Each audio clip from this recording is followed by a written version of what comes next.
Welcome back, gamers, to the Esports Rewind podcast. My name is Jake. This is my partner, Xanifer. Hi. What a week it's been, Xan. Yeah, I feel like we say that every week because every week is just like, it's...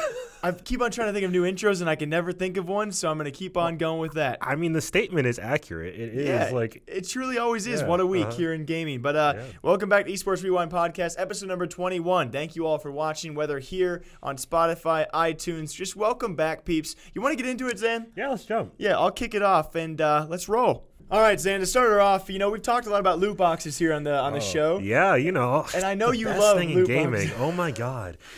Loot boxes are the Lord and Savior. I knew right when I said the word, I cracked open a case, and I mean that unironically, that I shouldn't have with you. Let's get it straight, though. Things are happening. Things are definitely changing. Really good thing. And they're going to continue to change, and we'll keep you guys posted on that. The latest announcements, though, you actually talked about the French going after Steam. Mm-hmm. They own their games. They should be able to resell their games. They should be able to actually cash out their Steam balance to real-life money, amongst other arguments they're trying to make against Steam. Now they're going against Valve and their case system, and they've already made changes.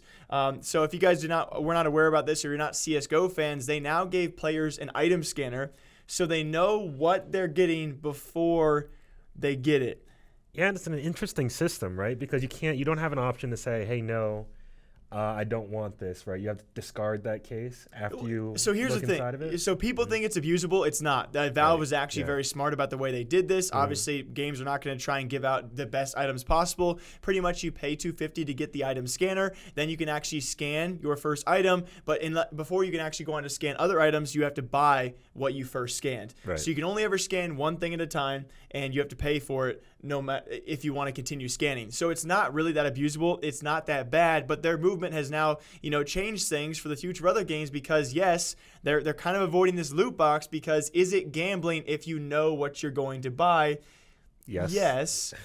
But I think this is their workaround for whatever dispute is coming their way. And so we've already seen articles pop up now about other games supposedly doing this where they show you. And so you as the viewer, it's still gambling, but you're more so making the choice now of, okay, I know I'm going to get this. I'm going to forcefully put up the cash for it so I can keep on doing it. Yeah, I mean, it's a step in the right direction for sure. And I think this will probably hold the courts back for, I'd give them, about a year. It might buy them some time. Mm-hmm. But I think we're eventually going to wind up at a point where I give it 5 years maximum. We're not going to see loot boxes anymore because there's too much proof. There's too much research having already been done that proves that, hey, loot boxes in general are anti-consumer. And I think a lot of regulation is going to come to the same conclusion, like it already has in some places. I think my worry is just the marketplaces because we've had Rocket League as well this week, all in the same week, all these changes happening. And now all of a sudden Rocket League, they're owned by Epic Games, and they're going towards that item shop route. They're also going away from crates. And so potentially some big shifts happening there with the trading scene just pretty much being gone. And so I think you're going to see a lot of backlash, especially when that kind of stuff happens. And my worry is, I've talked about it before, when it comes to a marketplace and economy, that's a big attraction for a lot of people. And so without that scene, I think we'll see a lot of games suffer. If it's going to be for the ultimate good, yes, maybe. But I think some games will suffer more than others, obviously. Yeah, there will definitely be communities that take a little bit of a hit. But I think at the end of the day, everybody will come out the other side much stronger for it. Because, I think there's definitely ways to still maintain a vibrant and active marketplace without gambling involved. It just there's a fine line between gambling and having a really cool marketplace and trading scene. And so hopefully someone figures it out. For the rest of us, I'm not sure the item scanner way is the way to go. And as you said, I don't think it's going to last. But hopefully other improvements will be made. I think a lot of people out there are against loot boxes but still want some form of it. And hopefully some developer out there can find that form. In the future. No reason it shouldn't be Valve. They make enough money. They can afford to spend some time. They can afford a couple of years to look into this kind of thing. Yeah, they can do the research. So updates coming soon for all of you guys on loot boxes as they continue to progress and continue to change. Okay, so this is going to be pretty brief on my end. It is just a general Google Stadia update because we haven't talked about it in a little bit. It's been a few weeks. It's been an entire week or two, maybe even. I think it's been longer, maybe 4. I hope someone out there is just great, Stadia again. Here we go, Zan. Anyway, since we haven't talked about Stadia since we actually went to the audio version of the podcast as well. So quick recap of what Google Stadia is if you hadn't heard of it. Google Stadia is Google's gaming platform. It's not a console. It's kind of like a service that you log into and allow you to play any game anywhere as long as you have a decent enough internet connection. And they're saying that all you need is 35 megabytes down to get 4K, and it's really affordable. I mean, 1080p, that version of the service is free for everybody as soon as it launches, and it seems really promising. Now, a lot of people have had justified concerns with Stadia because from what we've seen in the past from other services is a lack of ability to make streaming a video game actually work smoothly. Mm-hmm. Yeah. Especially because getting like a solid 60 frames is hard even on a console sometimes, let alone streaming it from some data center like thousands of miles away potentially, right? But anyway, this update, pardon me, at its core is highly technical in nature, but I'm not going to get too much into the. Here we go. I'm not going to get too much into the nitty gritty. Not going to talk too much about. Give us the broad so we understand compression codecs and all that.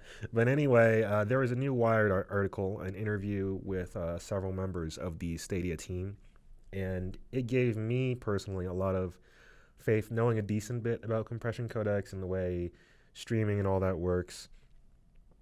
Google is not going into Stadia without knowing all the concerns that people have about it. And maybe they should have been a little bit more upfront about this information, because I think when they revealed the Stadia a couple months ago, we were all like, hey, yeah, I don't know. Even if after we heard really positive impressions of people playing it at events and stuff, people were still like, I don't know if this will actually work in somebody's home.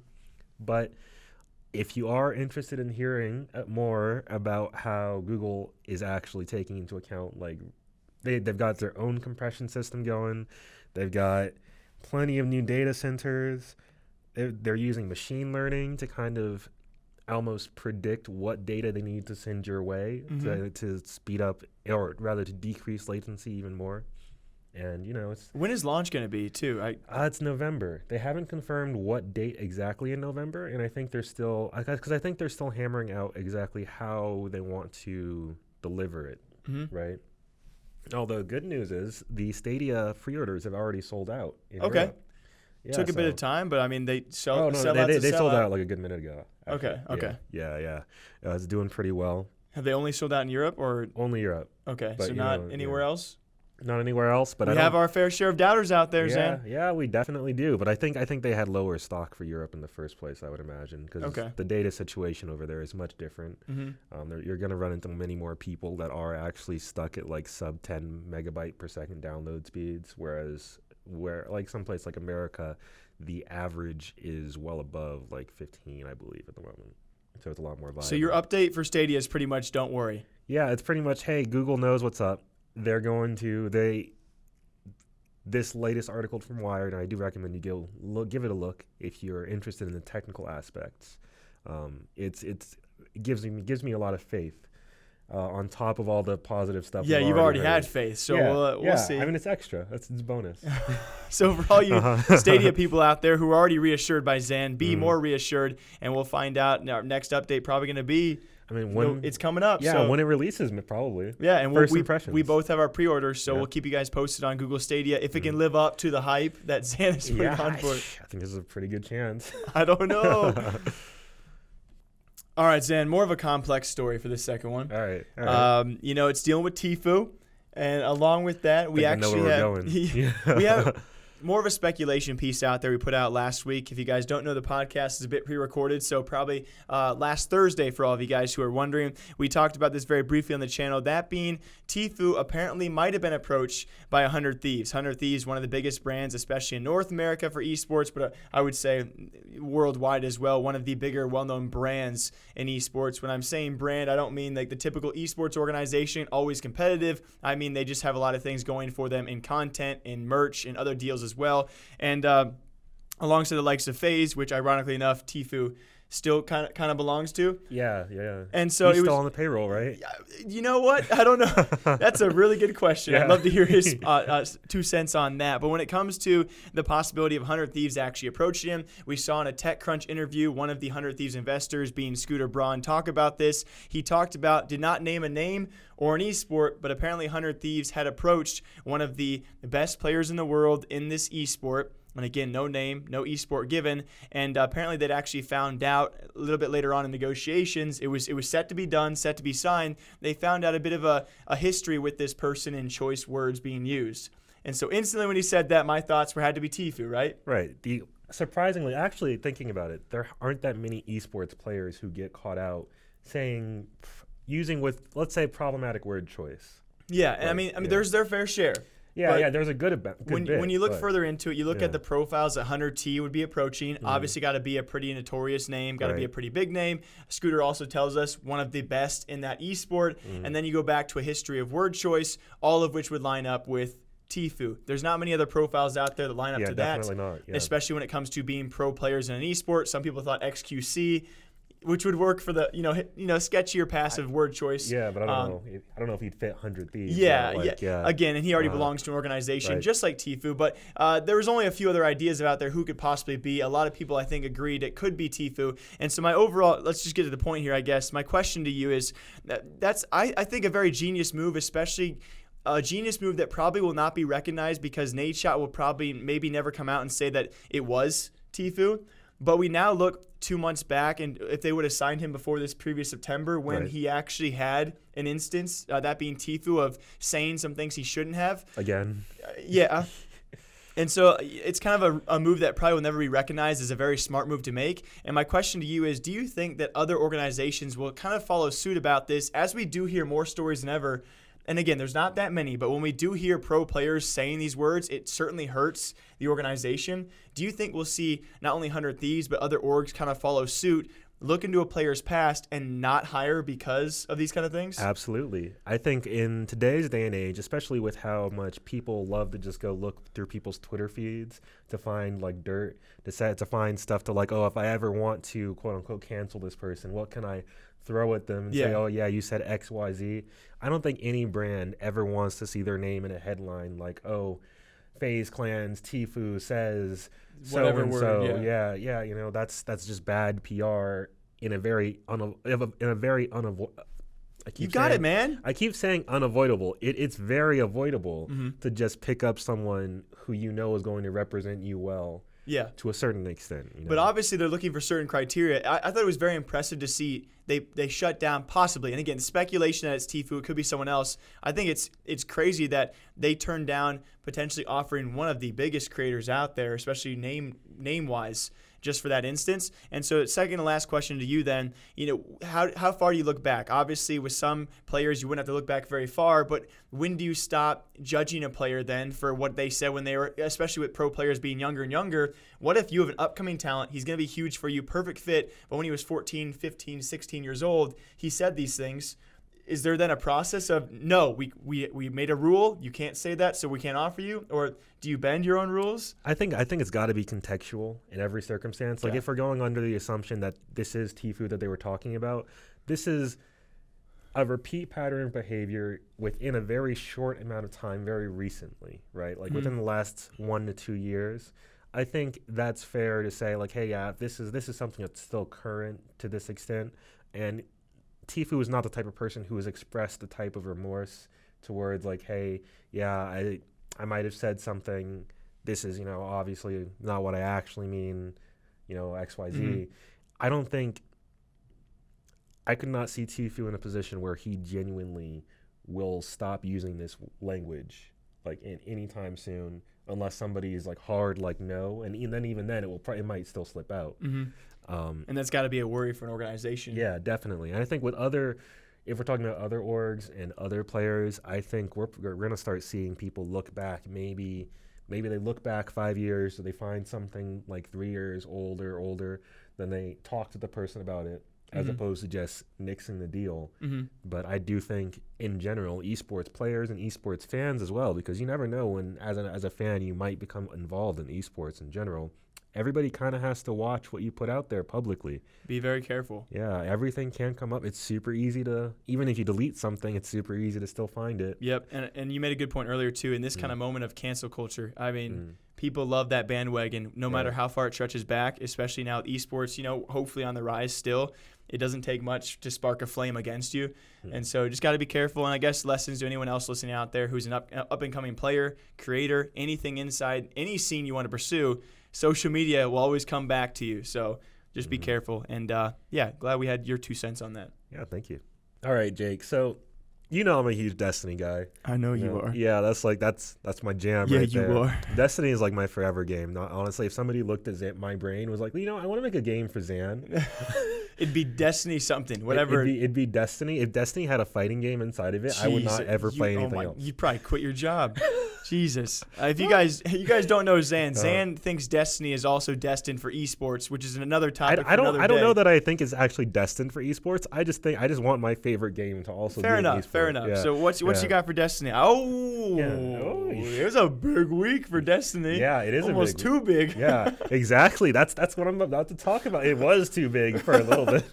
So for those of you who don't know, there's several changes that happened in Destiny this week. First of all, they launched a free-to-play version with so much content. Like, God, if I gave you the free-to-play version of Destiny right now, it would probably take you until the end of the year to finish all that content. And I would probably greatly enjoy it. Is that on Steam? It is on Steam now. Okay. Yes. They launched the free-to-play version of the game, and they launched a new expansion called Shadowkeep. They also migrated all of their players from Battle.net to Steam, and, huge undertaking. And this all happened at the same time on Tuesday, and, of course, they got hammered by hundreds of thousands of people trying to play all at the same time. They got hammered, yes. Yeah, real bad. One of their highest concurrent player numbers ever, which is great for them, but it did kind of take the game down. They had to take the servers down for several hours, and they still had problems even after they came back up. Like, I know I was trying to play Tuesday night, and none of my guns would show up on the screen. Which is a vital point of the game. Yeah, it's kind of hard to shoot things if you can't see the reticle that kind of says, hey, this is where the bullet is going. Yeah. But anyway, Kotaku actually reached out to a bunch of game developers, and just to get a feel for, hey, what actually happens when servers go down like this? Because usually the perception in the gaming community is that, obviously they just didn't buy enough servers, or they didn't properly take into account, this is how many people we expect to have, right? Like it's a great question, because you wonder why it happens so often. Yeah, it's definitely. Almost like every game can't prepare for the rush they're about to get. And if you know a lot about server architecture, it becomes really clear pretty quickly that it's kind of impossible to actually prepare yourself for say 200,000 people all doing one action at the same time. You don't really know how that's going to affect your code until it actually happens in real life. Yeah. So you got to kind of take it one step at a time. But what I really did enjoy about this article is a couple game developers gave what I think is probably the best, most easily understandable explanation of exactly how all this stuff works. So I'm going to read out a couple general quotes just because I think they are really useful comparisons, right? So Rami Ismail is a indie game dev, and he said the problem can be a lack of servers, which is essentially a lack of computers needing to handle all the players trying to connect or follow. If we're going to use a train station as a metaphor here, let's do it. That's what they did. Because I used to love trains as a kid. I feel like everybody knows what trains are. People know how trains most work. People, back in our day, I've been on a train or two. Yeah. Those were my favorite parts of being in Europe. Their public transit system was so great. Oh, yeah? Yeah. But anyway, so there's one situation where you can imagine a train station where there's not enough tracks and too many trains, right? Mm-hmm. That's what happens when you have a lack of servers, right? But it could also be, so the players themselves on their console or their PC are sending way too much data to the servers. And so it winds up in a situation where there's a station where there's a lot of tracks, but an unexpected number of trains on the tracks themselves, right? Causing a little bit of a bottleneck. Or it could be the code slowing down how the data is processed, like a station where there's both enough tracks and trains, but every passenger has to fill out a form on the way out of the train. So it kind of slows things down a bit. Yeah, paperwork takes a bit of time. Yeah. Or it could be entirely third party, and the devs don't really have much impact there. Where, say, the trains are supposed to be coming from your sister station, but they just aren't, for whatever reason, and so there's a bunch of people backed up on your station, and apparently, according to a bunch of developers, it's usually not a lack of servers, which is interesting, because the number one thing people always say is, oh, it's just not enough servers, right? But yeah, it's usually, just like I said earlier, problems that you can't detect because they're operating at such a scale that you can't predict it to a certain extent. One of the developers who worked on Uncharted 3, he pushed their multiplayer suite live. He was saying that, hey, what it looked like to the end user was really long matchmaking times, but the game code would form a match, and then some of the people wouldn't be able to directly connect to each other, actually, and then the match would be forced to dissolve in the back end, but the players wouldn't see that, so it would just look like you're just loading forever. Interesting. He said, and he gave another great metaphor. He said it's like Google Maps on your phone giving you bad directions, and then realizing the reason is, oh, I've got faulty electrical wiring in my house. Didn't follow that one bit. See, they seem like two entirely disparate problems, right? Obviously, why would the electrical wiring in your house have anything to do with why Google Maps isn't working? Yeah, I don't know. But that's exactly what the problems wind up being half the time. This seems like a lot of excises of just like it makes a lot of sense. I don't know about that, man. It seems like a lot of ways to say we couldn't handle it. It's I don't think it's a problem that is handleable ahead of time. It's something you can prepare for. But here's the thing, man, because some games do prepare very well and just do just fine. Some games have a lot of players hit it and it works. So why does it work sometimes and not others? I think it's bad prep. To a certain. I don't think it's bad prep so much as bad luck. It's a scapegoat to say we got unlucky. There was too many trains. Just based on the way code works, right? You could very easily just have something that works. Technically speaking, your code can be fine. Right, like say if I write a piece of code that says, okay, the sky is blue. Obviously, we all know the sky is blue. There's no reason why saying the sky is blue should be a problem. But imagine all of a sudden you have 200,000 people reading the line of code that says, oh, the sky is blue, and all of a sudden there's another piece of code that says, oh, hey, because so many people are hammering at the sky trying to see the sky being blue, then oh no, the sky is broken now. Do you realize what you're putting our listeners through? Do you I know you're speaking in riddle. For the past really 10 minutes, you've been speaking in a riddle. It's really hard to describe, and I know I'm probably not doing the best job, but it's hard to describe without getting super super technical into I could talk from the SSL standpoint, which I'm what you mean SNL? That wouldn't make any sense whatsoever. I thought the more important point, besides the fact that servers went down, we see this all the time. I really don't, it doesn't really affect me that much. I thought it was actually still a great, just a great thing in general for Destiny. Yeah, I agree, and they were able to get the servers up so fast. Going back to Steam, great thing for the future of the game. The free-to-play option for the part of the game as well. I like the move. It makes me almost want to try out the game myself. You definitely should. If there wasn't so much else out there too. And so besides the whole server issue, obviously got it fixed, right? Corrected? Right. Yeah, totally fine. Taken care of within a day. Destiny 3 timeline. Is there one? Kind of no, actually. They're in their last ViDoc. They said they kind of have a 5-year plan for Destiny 2. And really? Okay. They talked about they've got an entire line of content already plotted out for the next couple of years. They talked about wanting to make it so that a big problem people have always had with Destiny, Destiny both 1 and 2, has been the way the story has been presented. A lot of people never really loved it. They're talking a lot more about, hey, how can we fix that? How can we make it so that every single season you come back to Destiny, the story connects and it all makes sense, and you're getting a very clear picture. Yeah, right. Which it's a very extensive story, I'm sure. But yeah, there's a lot of lore. Either way, by the time Destiny 3 hits, the servers hopefully will work. I mean, honestly, they got some time. Honestly, I think you kind of can't plan for it. You kind of can't. Christ. You honestly can't. The riddles. I would say it's not. Think about it. It's not bad luck on the part of developers that have the servers go down. More good luck on the part of developers that don't. All right, fair enough. We'll end it on that. Yeah, servers coming back. Servers are back. That's all that matters. Yeah, servers come back. Okay, Zan, do you realize you started out last segment by saying that was going to be a brief motherfucking No, segment? I started the Stadia segment by saying that was brief, not last one. My memory is so bad. Anyways. It's the monsters and the rock stars. Zan won, instead Jake of 0. my clean. Dude, this is all natural. We could talk so much about energy drinks, and I'm sure we will one day when we're sponsored by one. But anyway, so my last one for today, I'm going to talk really quickly about content teams. Your thoughts on this? Right. I think I like the most when we actually shoot back and forth and like actually ask each other's opinions. So openly, what do you think about content teams for esports organizations? What are your general thoughts on it? I think they are the way of the future. Okay. Definitely. They are the path to being profitable consistently. They're the way that, honestly, I think if you want to be an esports pro in the future, you should be working on being a content person now too.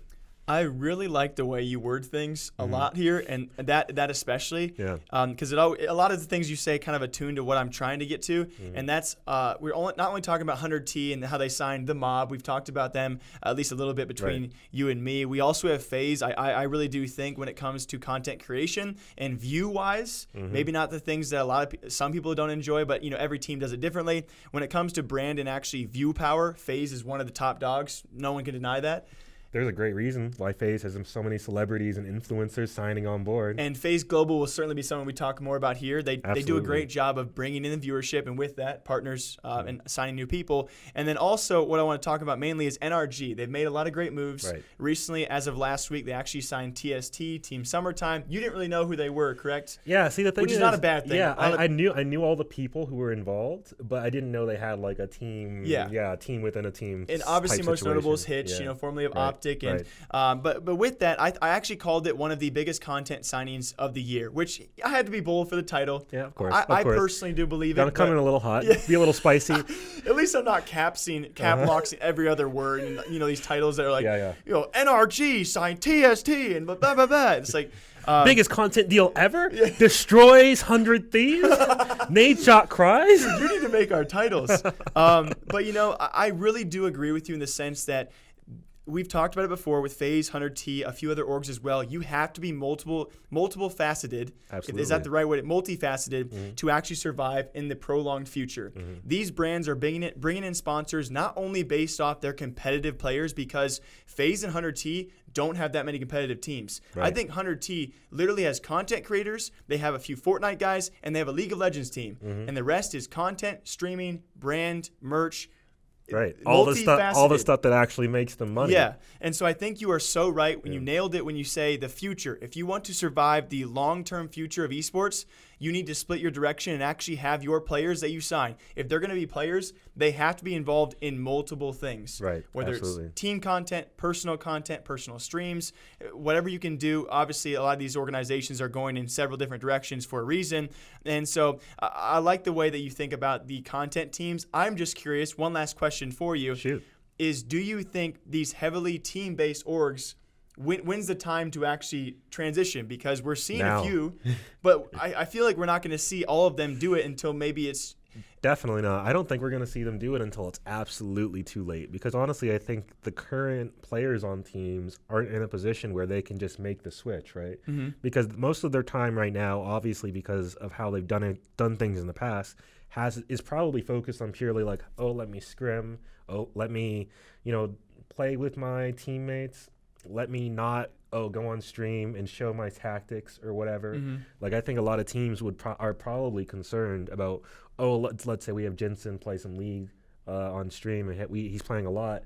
Some team will pick up on his habits a lot easier. And obviously his time is fully focused on competing. Yeah, so a lot of the time it's team scrims. You're obviously not going to show that. A lot of teams don't allow you to. Right. And so I think you mentioned it last week as well. We might even see the full circle of more teams returning to team content. I think Optic and FaZe were the golden era of millions and millions of views. Yep, definitely. Optic's obviously died off. Their content was slowly waning too as their creators did. And so we saw teams kind of go away from this sniper clan thing to competing. And now we're kind of seeing a few teams go back towards content. I think we probably would have seen montages stick around a lot longer if Call of Duty hadn't ruined it, honestly. Because kind of the reason... You're pissing people off with that one. I'm talking purely because I used to make montages. Okay, talking purely from an editing and like recording standpoint. Like Black Ops, quality-wise kind of fell off? Black Ops 2 was the golden era of that because they had a really nice theater suite where you could do a lot of really interesting stuff in. So you got a lot of really interesting clips out of that, right?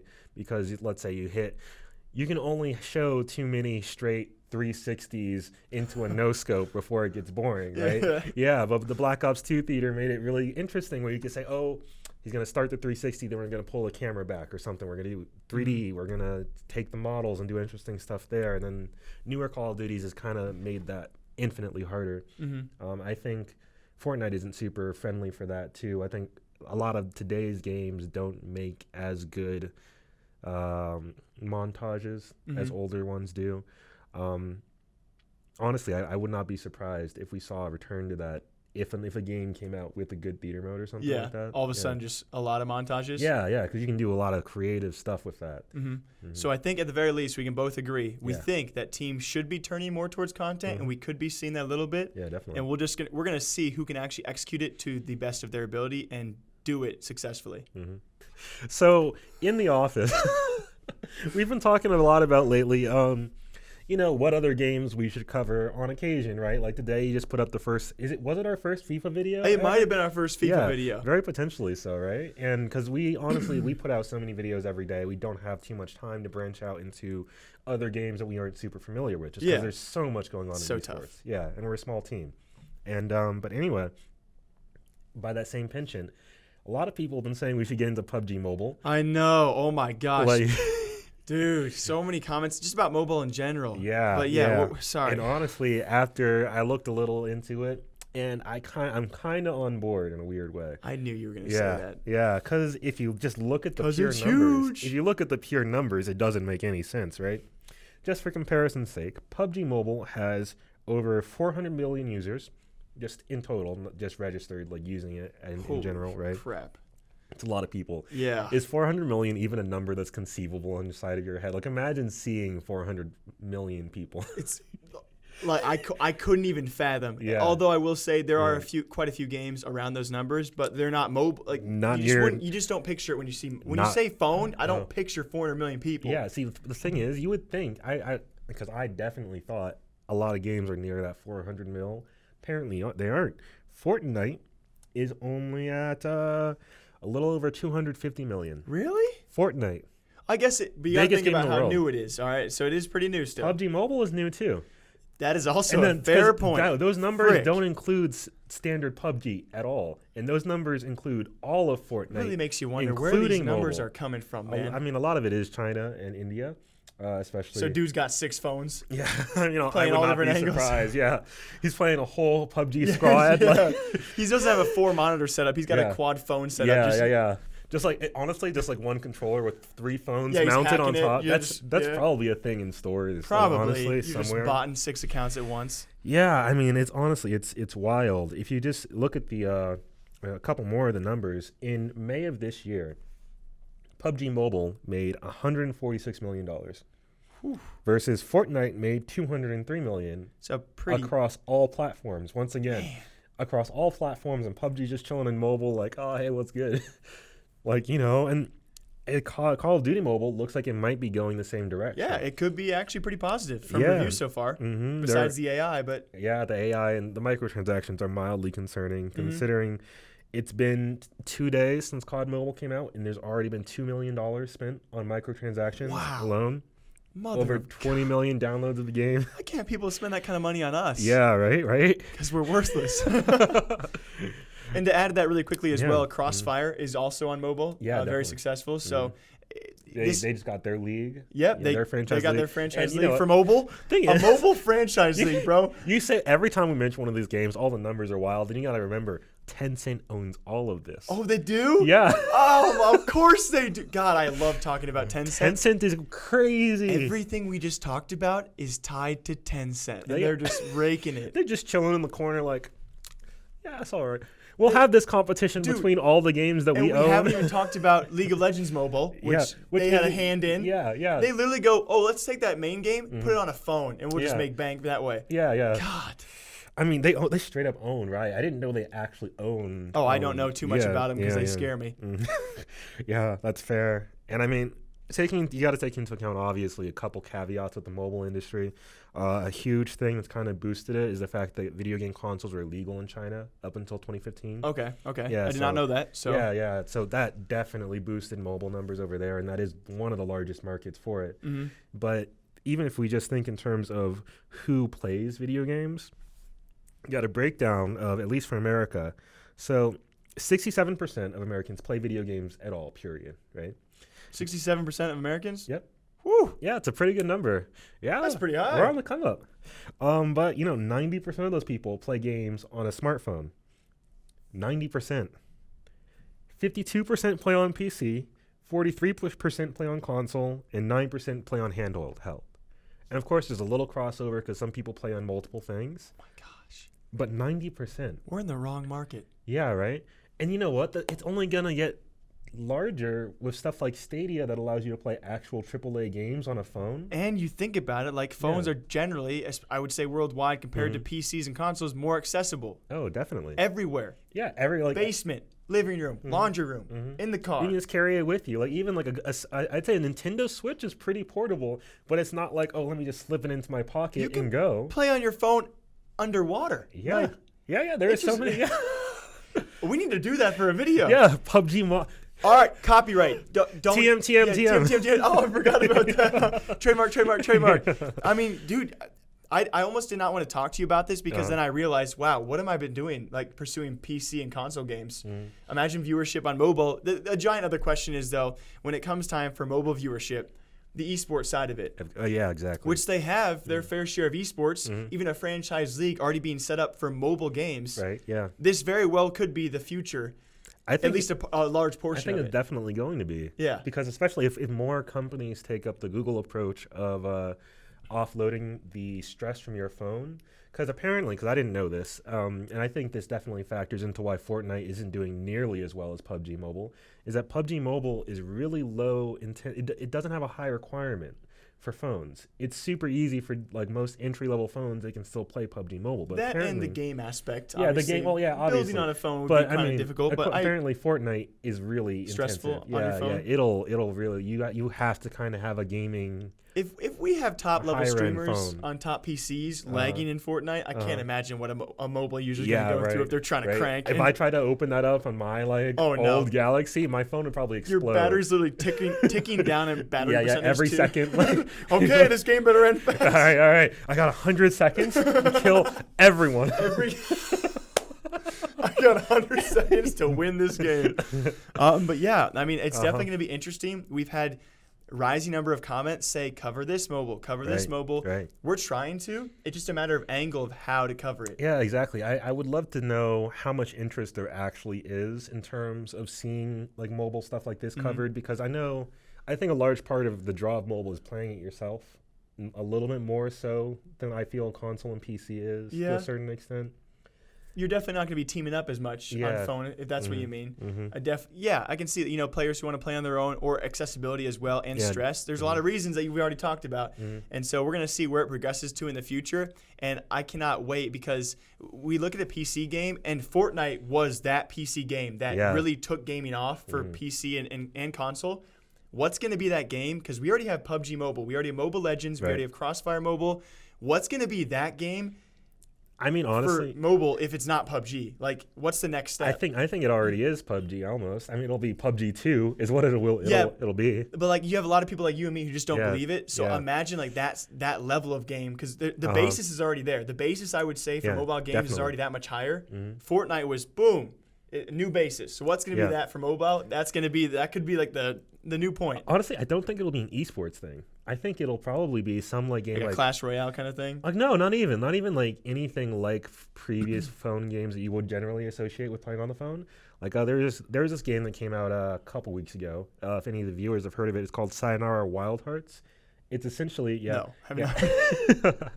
It's essentially like playing through a music album, with a bunch of really cool graphics, and it just looks beautiful, and it's really amazing game that I would never have thought that I would be playing on a mobile platform. Like, my phone is old, played it great. Yeah. This is a game that's out. It came out on PS4 the same day it did on phones, and it looks the same more or less. So it's wild. You don't think the future of mobile will be necessarily an esport, maybe a non-traditional game? I'll kind of agree and counter. I'll go MMO, a phone MMO.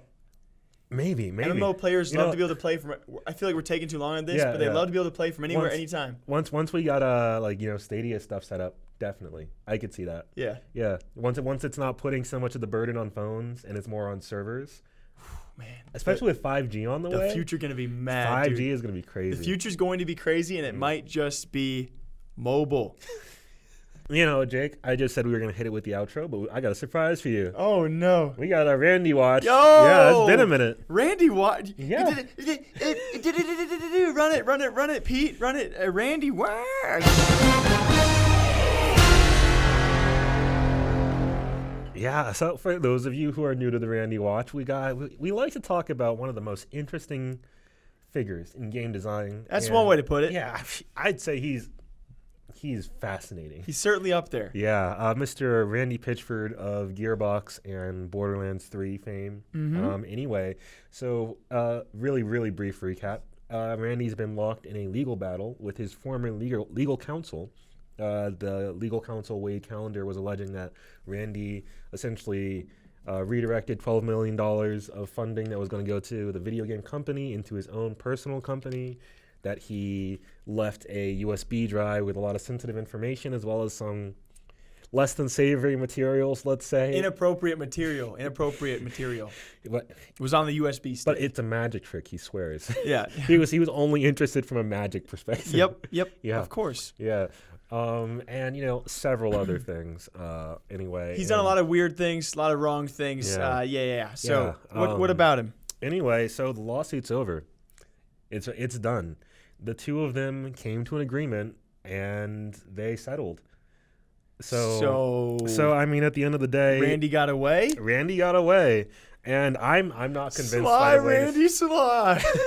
Are you surprised? No, because Randy gets his way out of anything. Yeah, to be honest. He's a slithery guy. Yeah, there's a little bit of background here in the sense that the court case said Randy, the evidence shown completely exonerates Randy, but I don't know if I believe that, considering. Of course you don't. Just like a month ago, Wade Callender was filing stuff that said, hey, they're being really shady and not giving the evidence that was requested legally, and the court was like, you have to hand over evidence. And since this is a mutual settlement, I very much think Randy paid Wade a little bit of money, and Wade, the guy who was suing Randy again, he just got a cushy new job as legal counsel for the NRA. That's the National Rifle Association, for those who aren't familiar with it. And I imagine the NRA doesn't want their legal counsel tied up in a really weird legal battle with Randy Pitchford and dragging all of that out through court. Do you think Wade signed an NDA while filing for absolutely. to work with the NRA? Yeah, NDA absolutely. being a non-disclosure, so just absolutely. Get paid, don't talk? Yeah, I think Callender and Pitchford are childhood friends, so I think they just hashed their differences out. So the guy who sued him was kind of a childhood friend of his? Yeah, I think, yeah. Here's my question for you. Do you blame Wade? Would you have liked to see him pursue Randy a bit more? Or if you were in his shoes, would you have done the same thing? If I was in his shoes, I would very much consider taking the paycheck, especially with his job with the NRA, because this legal case could kind of derail his entire career if it doesn't go exactly the way he wants it to. Mm-hmm. So I think it works out well for both parties. I'm mildly disappointed because I would have loved to have seen all of this come out in court. Yeah. Got a lot of great information, but hey, it is what it is. I don't blame the guy. Circumstances, man. At least Randy had to pay a little bit, I guess. Probably. We don't even know if he did. I would assume he did, but who knows? You hate to see it. Randy getting away. It's always going to happen. One day we're going to get you. One day Randy's going to get got. No, it's honestly. We'll be here. It's not going to be us. It's going to be the Yakuza. Oh, yeah, true. One of these days, the Yakuza is going to get fed up with Randy. Only OG, all the way through podcast listeners will have any idea what you're talking about with the Yakuza. And even saying the word gets me kind of scared. There's no way to possibly get into all of that without talking for the next 30 minutes. So we're not even going to try. For real. But we always promise one day we'll have a video all around Randy. Honestly, I don't know that we can, because it probably gets a little bit too close to slander in some weird way. Even though it's hard not to slander the guy. Yeah, there's a lot of evidence that points to Randy, but nothing where you could legally say Randy did it. Yeah. In that way. But one day. One of these days. God dang it, Randy. One of these days, Jim Sterling is going to get Randy. That's what's going to happen. I hope. But anyway, now that we've done our Randy watch. The outro, people. Yeah, let's wrap things up. Let's do it. Yeah, thanks. You got something to say to the people, Zan? Yeah, I mean, first of all, thank you, as always. Thanks for sticking around. Thanks for listening. Thanks for putting up with us. Thank you, nerds. Yeah, we appreciate you guys. We're about to hit 52K pretty shortly. We just hit 50K last week. Thank you guys a million. And anyway, things have been going great so far. It's been a grind, man. Yeah, definitely. It's been a grind, but I think it's working out pretty well. So, anybody out there, if you happen to be watching the video version of this podcast and you want to listen to it on the go, on your phone, they do say mobile is going global. Oh, my God. You can find us on the Prediction Esports Talk Show Network. That's Prediction with 2 E's, PREEDICTION. We're a part of their network. You can find new episodes every single Monday. You can always find us on Twitter. Just type in Esports Talk. You know how it is. You'll see us right away. You can always find our content at esportstalk.com, our YouTube channel, Esports Talk.